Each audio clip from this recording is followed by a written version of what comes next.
सर्व पत्रकार बांधवांना नमस्कार. दिवाळी नवीन वर्षाची हार्दिक शुभेच्छा.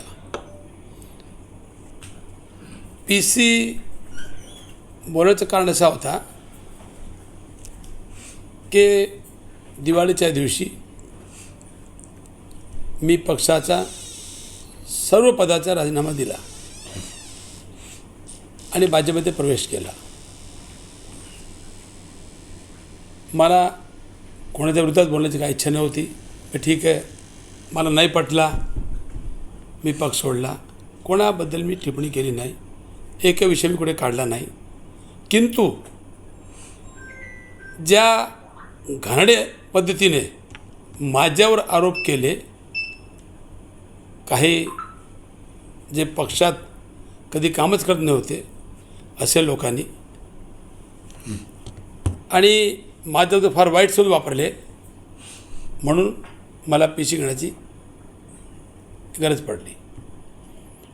आता विषय सांगतो PCचे. पहिला विषय आहे की पक्ष का सोडला. आपण पण त्यासाठीच मला वाटतं पत्रकार बांधव पक्ष सोडण्याचं कारण असा होता की ज्या दिवशी संदीप नाईक यांना उमेदवारी जाहीर झाली आणि म्हटलं तिकट NCPच्या वाट्याला गेली, त्यांनी उमेदवार दिला संदीप नाईकला. उमेदवारी मिळेपर्यंत आम्ही म्हटलं बाबा जर तुम्ही कॅन्डिडेट नाही आम्हाला संधी द्या. पण NCPचा म्हणणं होता नाही, कॅन्डिडेट आम्ही देणार आहे. तो विषय त्याचा आहे. त्याने संदीप नाईक दिली, कोणाला दिली तो विषय आमचा नाही. आमचा विषय संपला. त्याचं काम करायचे, नियोजन करायचे, ती पद्धत चालू केली. पहिल्या दिवशी मला पक्षाचे काय मुख्य लोक, त्यामध्ये रवींद्र सावंतसुद्धा होते, आबा दळवीसुद्धा होते आणि बाकी इतर मोठे मोठे सगळे पदाधिकारी होते. मला आबा दळवीच्या घरी बोलावला की बाबा आपल्याला बसायचं आहे. म्हणजे ठीक आहे, बसू आपण. त्याच्या घरी आम्ही सगळे बसले. मग म्हटलं बोला बाई काय बोलायचे. विषय काढला की संदीप नाईक यांना पाडायचे. म्हटलं संदीप नाईक यांना महाविकास आघाडीचे आहे आणि विशेषकर रवींद्र सावंत आपल्या वस्त्रातून बाहेर पडत होता, एवढा ॲग्रेसिव्ह एकदम, पाडायचे पाडायचे पाडायचे. म्हटलं बाबा देख, मी जिल्हाध्यक्ष, जो पक्षाने आदेश दिला तो आपला उमेदवार, त्याबद्दल आपण असं बोलू शकत नाही. त्याची मिटिंग लावा म्हटला. काय मिटिंग लावायचे, आपल्याला काय देतील. मला तो विषय माझा नाही, तो विषय माझा नाही. मग परत त्यांना बोलवा, काय करायचे, आपल्याला किती तिकडे मिळतील. मी म्हटला 60 ठरवतील, नाही तुम्ही मिटिंग लावा. मला ठीक आहे, त्यांना फॉर्म भरू द्या. सर्वांनी निरोप दिली. फॉर्म भरायला गेलो, कोणीच आला नाही. 2-4 लोक होते आमचे. परत मला वाटला की हा कलंक माझ्या माथ्यावर लागेल, म्हणून मी समजुतीने सगळं समजावला. मी बोलावला. पहिल्या त्यांना बोलवा तुम्ही. त्यांना काँग्रेस मला बोलावला, बुके दिले, काही लोक आलेच नाही. मला 3 लोक दाखवले बस, बाकी जायचं नाही. म्हणजे अध्यक्ष मी आहे आणि ते ठरवतील कोण जायचं कोण नाही जायचे. तरी मी मोठा म्हणून केला जाऊ द्या, मुख्य लोक जावं. 40 लोक त्या दिवशी आले. मिटिंग घेतली आम्ही, मुख्य दिले आणि उत्साहाने काम करून मी आश्वासन दिला. तिथे पण दिला, फॉर्म भरताना पण दिला. माझ्यामध्ये काय खोटं असतं मी बोलला असतं मी नाही येणार, पण माझे मला साफ होतो मी की आपल्याला काम करायचे. नंतर खूप प्रेशर टाकला. त्यामध्ये इथे बसल्यापैकी राखी सोबत होती. त्याला घरी बोलावला, खूप प्रेशर टाकला माझ्यावर. तर बोलावला, बोला आपल्याला 22 तिकीट पाहिजे, बेलापूरला 18 पाहिजे, इकडे 40 तिकीट पाहिजे. मी म्हटलं ठीक आहे, बोलतात. मी एक पत्र सही केला होता, त्यांना दिला. कॅन्डिडेट आहे बिचारा, त्याची चूक नाही त्याच्यामध्ये, आणि त्याला अथॉरिटी पण नाही. अथॉरिटी कोण असतं, हायकमान असतो. तो पार्टी छोड़ना दुख मेरे को भी है. 39 साल पार्टी मैंने काम किया है और छोड़ना बड़ा मुश्किल था मेरे लिए. मगर यहाँ का जो वातावरण था, यहाँ का जो माहौल था, यहाँ के जो पार्टी में जो मेरे सहकारी मेरे साथ काम करते थे, वो उनका एक एजेंडा बना हुआ था, RTI लगाओ, ब्लैकमेल करो, और पार्टी की बदनामी बहुत हो रही थी। ये बात मैंने बार बार पक्ष सचिव को बताई, उन्हें ध्यान नहीं दिया, फिर ही मैं टैकल कर लेता था। दूसरी बात, पार्टी का इतिहास ऐसा हुआ है, नामदेव भगत महापुर में खड़ा था, उसको गिरा दिया। मैं खड़ा था, मुझे गिरा दिया। फिर स्टैंडिंग कमेटी में 2 बार हमारे कैंडिडेट गिराए। MLA का हमारा 2014 में टिकट लेके आया कैंडिडेट था, गिरा दिया। आप बताओ, हर वक्त कैंडिडेट गिराओगे तो पार्टी तो कभी आ ही नहीं सकती है, और वही लोग आज पार्टी में फिर एक्टिव है। इस बार कैंडिडेट था महाविकास आघाड़ी का संदीप नाइक, इधर था MK मड़वी। मीटिंग लिया, बोले इसको गिराएंगे, इससे पैसे निकालो। पैसे काढ़ा आणि पाड़ा। MK मड़वी बोलता उसके हमको फ़ोन ही नहीं करने का, गिराने का उसको। मैं जिलाध्यक्ष हूँ, ये सब ऐसी बातें करते हैं, पैसे निकालने का और गिराने का, ये कलंक मेरे माथे पे नहीं लगना चाहिए। मैं बाजू में हट गया। पब्लिक काम करने के लिए कोई तो भी प्लेटफॉर्म चाहिए था। फिर BJP वाले ने भी मुझसे कॉन्टेक्ट किया, तो मैंने बाकी लोग से सलाह किया, जो मेरे मुख्य कार्यकर्ता थे, जो निष्ठावंत थे मेरे। फिर उसमें साथ साथ मुझे राजू शिंदे साथ में ज्वाइन हो गया, और हम लोगों ने BJP ज्वाइन कर लिया। ये कारण था। रविंदर सावंत, संतोष शेट्टी, रमाकांत म्हात्रे मुख्य 3 थे, और बाकी तो छोटे छोटे सहकारी हैं। तो यही वजह से आज तक नवी मुंबई में कांग्रेस नहीं बढ़ी थी। इन लोगों ने कांग्रेस बड़ा होने नहीं दिया।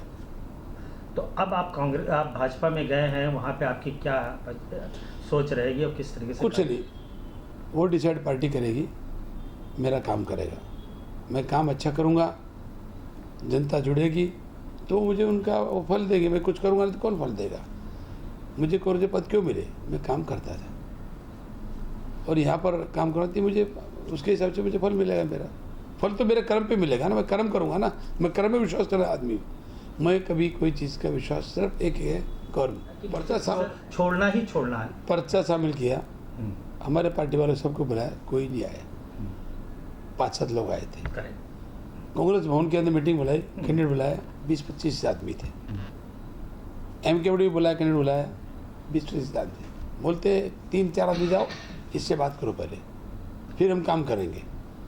अभी बताओ, मैं उससे बात करूं, मैं उसके टारगेट पे आऊं। मैंने फिर यही सोचा कि मेरे को ये दाग लगे। आज तक मेरी ज़िंदगी में कोई दाग नहीं था, उससे पहले बाहर पड़ता हूँ। कौशिक साहब, जैसे आप जिला अध्यक्ष थे, आपके प्रदेश अध्यक्ष नाना पटोले साहब थे, आप ये इन्फॉर्मेशन वहाँ तक पहुँचाने की कोशिश की? मैंने बहुत कोशिश की, या आपने डायरेक्ट इस्तीफा दे दिया? उन्होंने मेरा फ़ोन नहीं उठाया। मैंने बहुत कोशिश की, उनका फ़ोन स्विच ऑफ आ रहा था, टाइम नहीं था, क्योंकि ये तो गिराने के चक्कर में थे। और उसके पहले जो इनकी करतूत थी मैंने बताई उनको, डायरेक्ट पद देना चालू कर दिया। अभी मुझे बताइए, प्रवक्ता पद पे रविंदर सावंत है। प्रवक्ता किसको बोलते हैं?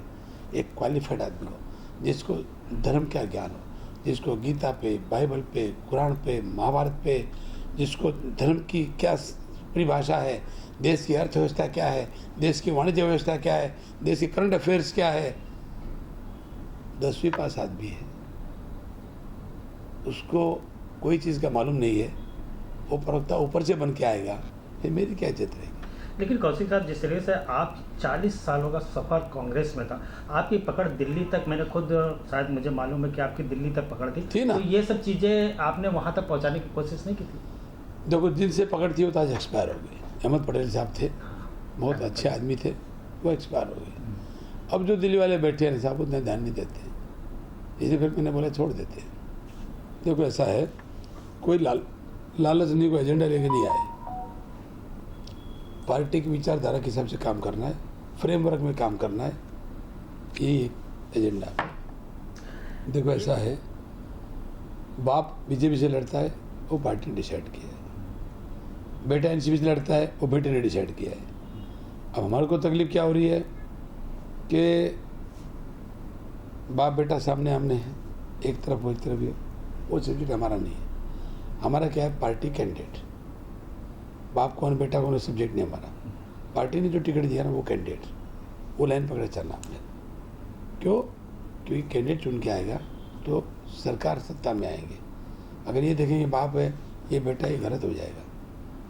जब पार्टी ने डिसाइड कर लिया, कुछ सोचा हुआ उन्होंने, हमारी थिंकिंग न्यू में तक की है, पार्टी थिंकिंग पूरे महाराष्ट्र की है, तो वो एजेंडे में लेके चलते हैं। उसने हमने हाँ बोल दिया, पक्का जीतेगी, मंदा मात्रे भी जीतेगी, उधर गणेश नायक भी जीतेगा, दोनों सीट आएंगी। मेरा वोटर्स को एक ही अपील है कि भारतीय जनता पार्टी के 2 उम्मीदवार हैं, मंदाताई मात्रे, वो नगर सेवक थी मेरे साथ, वो महिला अध्यक्ष थी कांग्रेस पार्टी में, मेरे पुराने संबंध हैं, उसका स्वभाव मुझे मालूम है।